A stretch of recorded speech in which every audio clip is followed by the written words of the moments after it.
जी, आज हम लोग जो काम करने जा रहे हैं वो है आस्की कोड और यूनिकोड को हमने कंप्यूटर के अंदर किस तरह से जो डिजिटल कैरेक्टर्स हैं आस्की और यूनिकोड को यूज़ करते हुए किस तरह से स्टोर करना है। मतलब ये कि कीबोर्ड किस तरह से इनपुट देगा और उसमें से वो डाटा स्ट्रीम कैसे निकलेगी और किस तरह से वो आगे एनकोडिंग प्रोसेस में से 01 की फॉर्म में से होता हुआ वो हमारे पास मैग्नेटिक डिस्क के अंदर कैसे वो स्टोर होगा। तो इन चीज़ों के बारे में आज हम लोग जो काम करेंगे वो उसमें सबसे पहले जो हम लोग चीज़ देखेंगे वो है visual guide to text encoding ASCII और Unicode and physical storage. Physical storage तक वो चीज़ हमारी कैसे पहुँचेगी। तो उसमें देखेंगे हम लोग जो मतलब हमारे पास मुख्तलिफ़ तरह के बेशुमार करैक्टर्स हैं जो कि ह्यूमन यूज़ करता है डेली लाइफ के अंदर। तो इन करैक्टर्स को हमने देखना है to bridge the gap between human expression and machine logic. Every character requires a unique digital fingerprints. We explore the evaluation from restrictive 7 bits course to universal standard. तो उसको universal standard तक लाने के लिए हमने जो काम किया वो 7 बिट कोडिंग स्कीम के अकॉर्डिंग करते हैं। तो यहाँ पे a system that maps alphabets numbers and symbols into formats computers can process. इसमें हम लोग सबसे पहले जो देखेंगे वो है ASCII. ASCII means American standard code for information interchange. इसकी कैपेसिटी कितनी है 127 करैक्टर्स को 0 to 127 करैक्टर्स ये एक वक्त में स्टोर कर सकता है।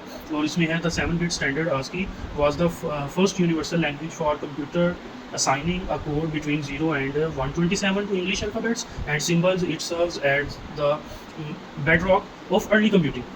तो जिस तरह से ये नीचे लिखा हुआ है पाकिस्तान पी जो है उसके according to ASCII standards P का 80 करैक्टर वाला जो नंबर है, ए का 97, के 107, I 105, S 115, T 116, H 97 and N जो है वो 110। तो मीन्स ये जो नीचे आपको रेड कलर में 80, 97, 107, 105 ये जो नंबर्स नज़र आ रहे हैं ये सारे के सारे नंबर्स स्टैंडर्ड आस्की को यूज़ करते हुए हैं। उसके बाद है इन मतलब सिर्फ हमारे पास 120 करैक्टर्स ही नहीं थे, इसके अलावा हमारे पास इतने ज़्यादा नंबर्स थे कि हमें उनको भी स्टोर करना था। तो मतलब उनको स्टोर करने के लिए क्योंकि स्टैंडर्ड आस्की जो है वो 127 पे आके रुक जाता था, वो इससे आगे नहीं था चल पाता। तो इस बैरियर को रोकने के लिए, ब्रेक करने के लिए फिर हमारे पास एक न्यू एनकोडिंग स्कीम आई जिसको हमने नाम दिया एक्सटेंडेड आस्की। अब एक्सटेंडेड आस्की जो है ये 8 बिट कोडिंग स्कीम बन गई। अब 8 बिट कोडिंग स्कीम के अंदर जब हम लोग बात करेंगे तो 8 बिट कोडिंग स्कीम का मतलब ये होता है कि इसमें 255 करैक्टर्स 0 to 255 करैक्टर्स इसमें आ सकते हैं।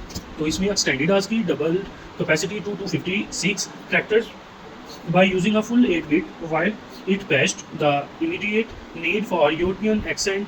It was a temporary fix that fails to capture global writing system. तो ये हमारा एक ग्लोबल राइटिंग सिस्टम बन गया।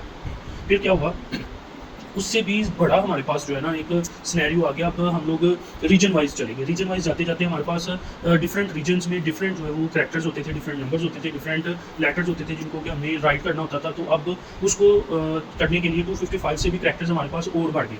उस चीज़ को सॉल्व करने के लिए हमने यूनिकोड का सहारा लिया, द यूनिवर्सल मैप। इसमें क्या है, Unicode is a mapping standard not an encoding itself. It catalogues over a million graphic characters from every writing system. Her writing system के अंदर से उसमें से हमने वो निकाल दी चीज़ें। फिर क्या हुआ कि यहाँ पे हमने देखा unlike the 128 characters limits of ASCII Unicode covers the world to handle this massive data set. We need specific transport vehicle UTF-8, UTF-16, UTF-32।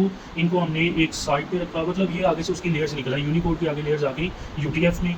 तो U+0041 ये हमारे पास लैटिन कैपिटल लेटर ए में आ गया, तो उसके अंदर जो लेटर स्टोर होते थे वो किस तरह से आ गए। फिर इसी तरह हमने मतलब डिफरेंट करैक्टर्स को स्टोर करने के लिए हमने डिफरेंट जो है ना वो फिर नंबर्स में नहीं जाना पड़ा। हम जस्ट यूनिकोड में आते हैं, UTF-8, UTF-16, UTF-32 को जो है वो कॉल करते हैं और यहाँ पे हमारे पास वो तमाम का तमाम स्टैंडर्ड जो है वो यहाँ पे आ जाता है।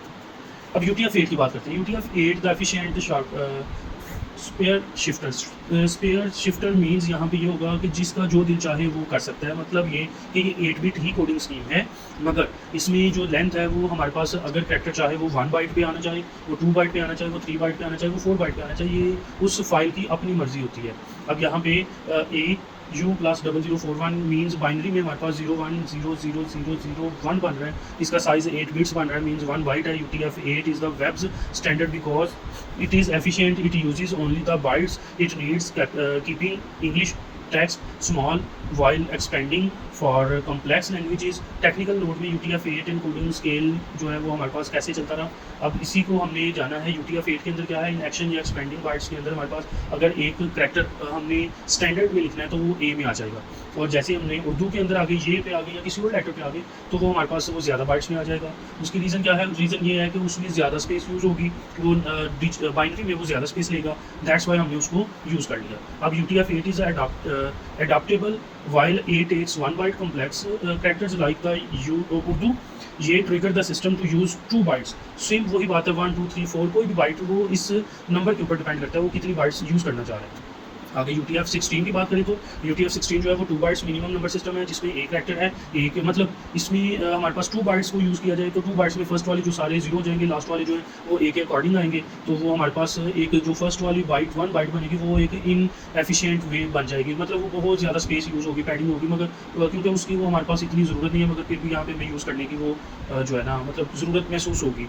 जबकि उर्दू में आएंगे तो उर्दू में उसको वो ज़्यादा वो नहीं होगी। Incompatible ASCII text can not be read by UTF-16 system. UTF-16 uses a minimum of 2 bytes. This makes it efficient for Asian languages but doubled the size of English files compared to UTF-8. तो इसमें technical notes में क्या है, UTF-16 encoding है और ये हमारे पास padding और इनकम्प्लीट डेमो के अंदर ये चीज़ें आ रही हैं। आप UTF-32 के देखेंगे तो इसकी फिक्स्ड लेंथ होती है, मतलब कि 4 बाइट्स ही यूज़ होती हैं।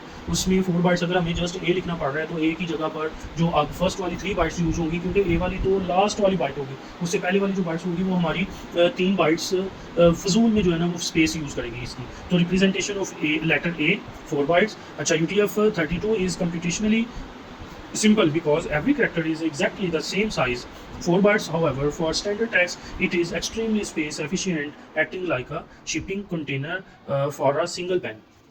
इसी तरह ये हमारे पास UTF-8 है तो 1 बाइट, UTF-16 है 2 बाइट, UTF-32 है तो 4 बाइट्स। तो ये कंपैटिबल है, नॉन कंपैटिबल है, वो सारा कुछ हमने यहाँ पे देख लेना है। तो ये लॉजिकली इसमें हमारे पास वैल्यू स्टोर होती रहेगी, और मैकेनिज्म जो है ये हमारे पास हार्ड डिस्क के अंदर से देखे जाएंगे कि हार्ड डिस्क कैसी होती है। हार्ड डिस्क के अंदर हमारे पास मैग्नेटिक डिस्क होती है, जबकि SSD के अंदर हमारे पास छोटे छोटे कार्ड्स होते हैं जिनको यूज़ करते हुए वो अपना जो है मेमोरी स्टोर करती है। तो एवेल्यूएशन के अंदर हम लोग देखें इतनी बड़ी जो 1 टन की हार्ड डिस्क फर्स्ट टाइम बनाई गई थी, और एक छोटी सी हार्ड डिस्क जो आजकल हम लोग यूज़ कर सकते हैं। तो रिमोट वैल्यूएशन में हम लोग देखेंगे लैपटॉप्स वगैरह इजीली हम लोग यूज़ कर सकते हैं, और इसी तरह डिजिटल लाइफ साइकिल के अंदर देखेंगे कि पेन से हम लोग एनकोडिंग करते हुए बाइनरी में और फिर उसको स्टोर कर सकते हैं इजी।